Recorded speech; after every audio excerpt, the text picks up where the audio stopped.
네, 하나님의 말씀을 보시겠습니다. 하나님의 말씀은 요엘서 2장 29절로 30절 말씀입니다. 찾으신 줄 알고 제가 봉독해 올리겠습니다. 그때에 내가 또 내 신으로 남종과 여종에게 부어줄 것이며 내가 이적을 하늘과 땅에 베풀리니 곧 피와 불과 연기 기둥이라. 아멘. 네, 오늘 이 아침 함께 은혜 받으실 말씀의 제목은 여호와의 신을 지명하신 종에게 부어 주신다. 네, 하나님은 어떠한 일을 이루시기 위해 선택한 사람이 있습니다. 네, 이사야 43장 1절에서는 지명하신 종이라고 하였고 요엘 선지자는 남종과 여종이라고 하였습니다. 네, 오늘 본문은 이렇게 지명하신 종들에게 여호와의 신을 부어 주신다고 하고 있는데요. 요엘서 2장 28절을 보면 만민에게 신을 붓는다는 말씀이 사도행전 2장 1절로 4절에서 오순절 마가 다락방에 보혜사 성령으로 예언이 성취된 사실을 볼 수 있습니다. 이러한 성령의 역사를 심령에 내주하는 역사를 받는 사람마다 요한복음 3장 3절로 5절 같이 물과 성령으로 거듭나는 체험을 하였습니다. 그러나 요엘서 2장 29절에서는 또 신을 부어주시겠다고 말씀을 하고 있는데요. 29절에 여기에서의 말씀은 만민에게 부어주시는 신이 아니고 남종과 여종에게 부어주시는 신이며 피와 불과 연기 기둥의 역사가 있게 된다고 예언하고 있습니다. 다시 말씀드리면 28절은 이미 이루어진 말씀이고 요엘서 2장 29절과 30절에 남종과 여종에게 부어주시는 신은 요한계시록에 가서 말세에 지명하신 종들에게 부어주시는 신의 역사를 말씀하고 있는 것입니다.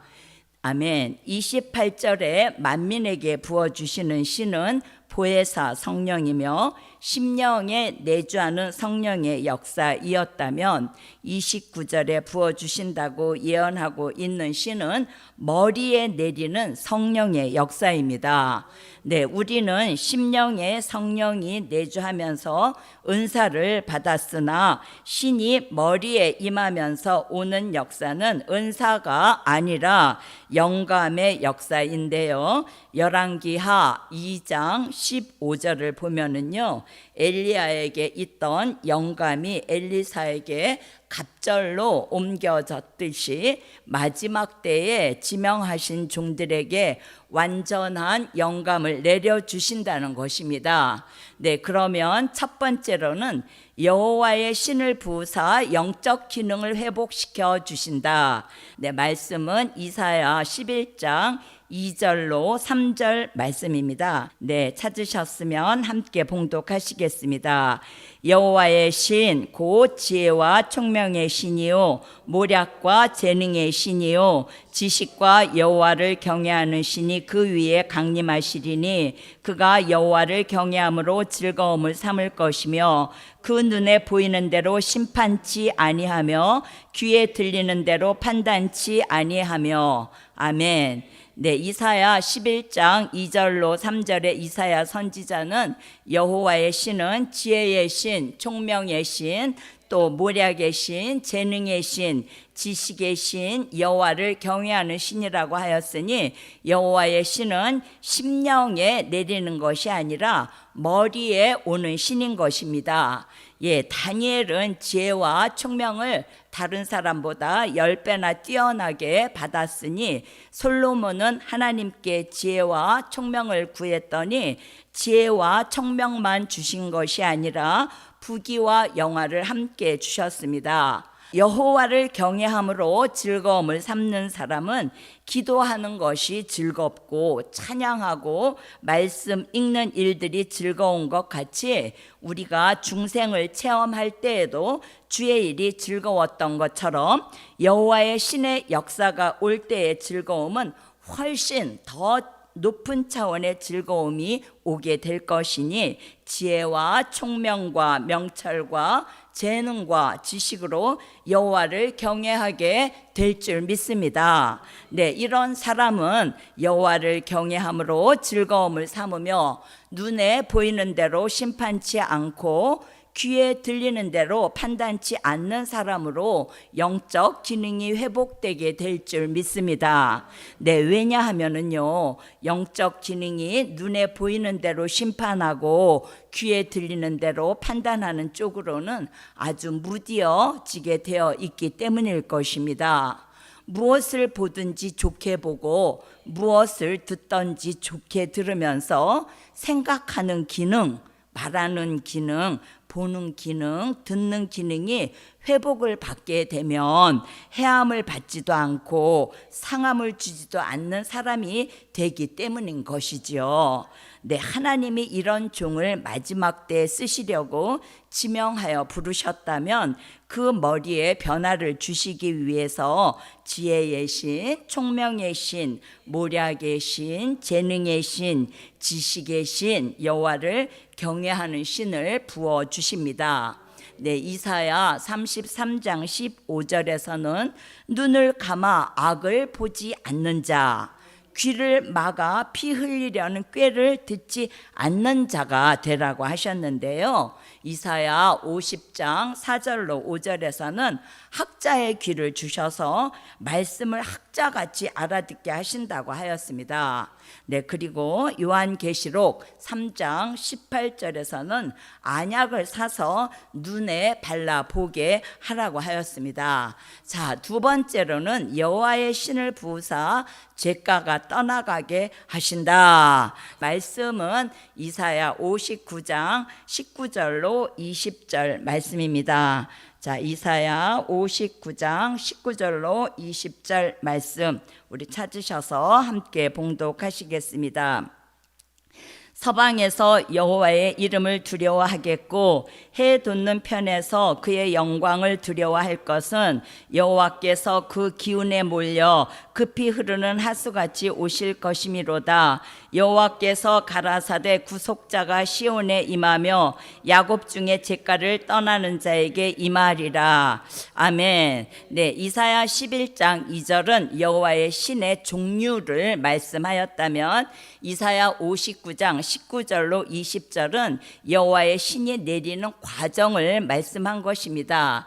사도행전 2장 1절로 4절의 보혜사 성령은 급하고 강한 바람같이 불어왔는데요. 이사야 59장 19절로 20절의 여호와의 신은 급히 흐르는 하수같이 그 기운에 몰려온다고 하였으니 여호와의 신을 부어주시면 죄에 대해서는 죄를 깨닫는 단계가 있다면 죄를 회개하는 단계가 있고 죄를 회개하는 단계에서 한 단계 더 나아가면 죄가가 떠나가는 단계가 있습니다.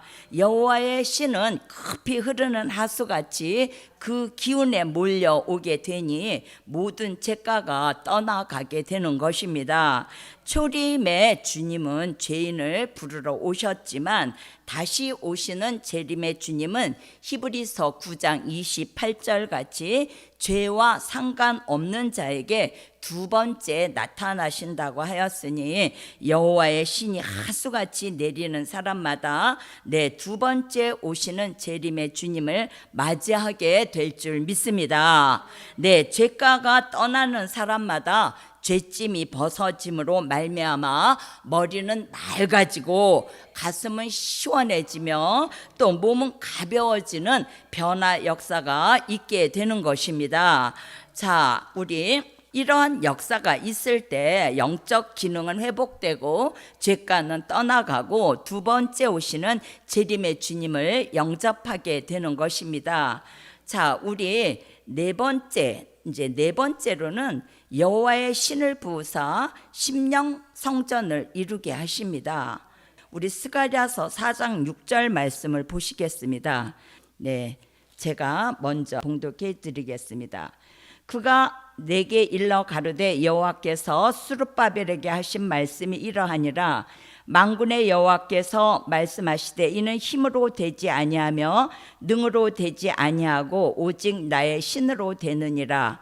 네, 말씀 한 곳 더 보시겠습니다. 고린도전서 3장 16절 말씀 우리 찾으셔서 모두 함께 봉독하시겠습니다. 너희가 하나님의 성전인 것과 하나님의 성령이 너희 안에 거하시는 것을 알지 못하느뇨. 아멘. 네, 스룹바벨 성전 건축이 악조건 가운데 신으로 이루어졌던 것 같이 말세의 뜻이 있는 종들의 심령에 이루어지는 순금등대 교회도 신으로 이루어진다는 것입니다. 힘으로 되지 아니하며 한 것은 인간이 힘을 모아 신할 땅에 바벨탑을 쌓았지만요, 무너지고 말았던 것처럼 능으로 되지 아니하고 한 것은요, 오바댜 1장 4절에 인간의 재능으로 별 사이까지 올라가지만 끌어내려 심판하신다는 것이 하나님의 말씀입니다. 네, 신으로 되는 성전 건축은 우리의 심령 안에 큰 산과 같은 교만이 무너지고 자기 힘으로 해보려는 큰 산이 다 무너진 곳에 머릿돌 되시는 예수님을 마음 중심에 모셔야 한다는 것입니다. 즉 말씀과 진리를 마음속에 받아야 신으로 되는 은총으로 심령의 성전이 이루어지게 되는 것이죠. 네, 흙과 돌과 나무로 지은 성전은 무너져도 말씀과 진리로 세워진 성전은 영원히 무너질 수 없는 것입니다. 네, 큰 산이 무너지고 평지가 되어야 하는데요, 큰 산은 심령의 교만을 큰 산으로 보았습니다. 네, 그리고 평지는 겸손한 마음을 뜻합니다. 여기에서 겸손은 도덕적인 겸손을 말하기보다는 하나님의 말씀을 아멘으로 받지 않는 것이 가장 큰 교만인 것이에요. 그래서 겸손은 하나님의 말씀을 아멘으로 받고 하나님의 말씀 앞에 자신을 낮추고 하나님의 말씀 앞에 자신을 복종시키는 것이 진리의 겸손입니다. 네, 그러기에 신으로 되는 성전 건축은 우리의 심령 안에 큰 산과 같은 교만이 무너지고 자기 힘으로 해보려는 큰 산이 다 무너진 곳에 머릿돌 되시는 예수님을 마음 중심에 모셔야 한다는 것입니다. 네, 다시 말씀드리면 말씀과 진리를 마음속에 받아야 신으로 되는 은총으로 심령 성전이 완성되는 것이죠. 네, 말씀과 진리로 세워진 성전은 영원히 무너지지 않습니다. 네, 우리 마태복음 21장 42절 말씀 보고 가시겠습니다. 다 함께 봉독하시겠습니다.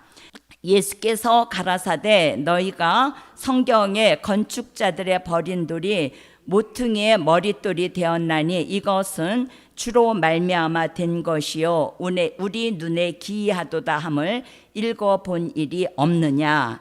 네, 마태복음 21장 42절을 보니 머릿돌 되시는 예수님을 볼 수 있습니다. 네, 즉 머릿돌은 예수 그리스도이십니다. 천년 왕국 건설하는 말씀과 진리를 머릿돌이라고 합니다. 예, 큰 산과 같은 교만이 무너져 평지가 된 심령 안에 될 일의 말씀과 진리를 내 심령 안에 아멘으로 받아들이는 것을 머릿돌을 놓는다고 합니다. 네, 머릿돌을 놓은 후에 은총이 내려지게 됩니다. 네, 하나님의 특별한 사랑과 은혜를 은총으로 받게 되는 것이지요. 네, 성경의 특별한 은총을 받은 사람은 많지 않습니다.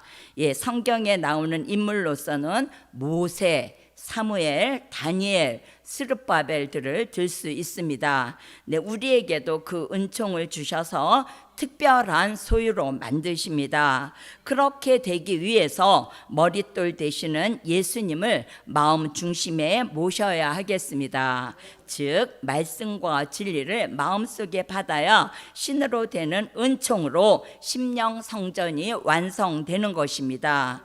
자, 우리 5번째, 여호와의 신을 부으사 아름다운 소식을 전한다. 이사야 61장 1절 말씀 보시겠습니다. 다 함께 봉독하시겠습니다. 주 여호와의 신이 내게 임하셨으니 이는 여호와께서 내게 기름을 부으사 가난한 자에게 아름다운 소식을 전하게 하려 하심이라. 나를 보내사 마음이 상한 자를 고치며 포로된 자에게 자유를, 갇힌 자에게 노임을 전파하며. 아멘. 네, 여호와의 신이 임하시면 가난한 자에게 아름다운 소식을 전하게 된다고 하였습니다. 예, 마태복음 5장 3절에 심령이 가난한 자는 복이 있다 하셨는데요. 가난한 자란 십자가 복음을 받은 자를 말하는 것으로서 이런 사람들에게 아름다운 소식을 전하게 하신다는 것입니다. 예, 누가복음 2장 10절에 기쁨의 좋은 소식은 초림의 주가 나신 소식이고, 이사야 40장 9절로 10절과 나훔서 1장 5절에 아름다운 소식은 재림의 주가 오시는 소식입니다. 네, 오순절에 성령이 내주할 때는 십자가에 달린 예수를 증거했다면 여호와의 신이 머리에 임하는 사람은 다시 오시는 재림의 주님을 증거하게 됩니다. 네, 지명하신 종에게는 아름다운 소식을 전할 수 있는 영적 기능을 가지게 하시고 영적 감각을 회복시켜 주시며 재림의 소식을 전하는 아름다운 소식을 가난한 자와 시온에게 두려움 없이 소리 높여 전하게 하십니다. 자, 마태복음 25장 1절로 13절에 슬기로운 5처녀나 좀 미련한 5처녀가 모두 졸며 잘 때에 자지 않고 깨어 있어 보라 신랑이로다 맞으러 나오라 하고 외치는 자가 있었습니다. 네, 이제는 우리도 졸며 자지 말고 깨어 있어서 주의 재림을 외치는 자가 되어야 하겠습니다.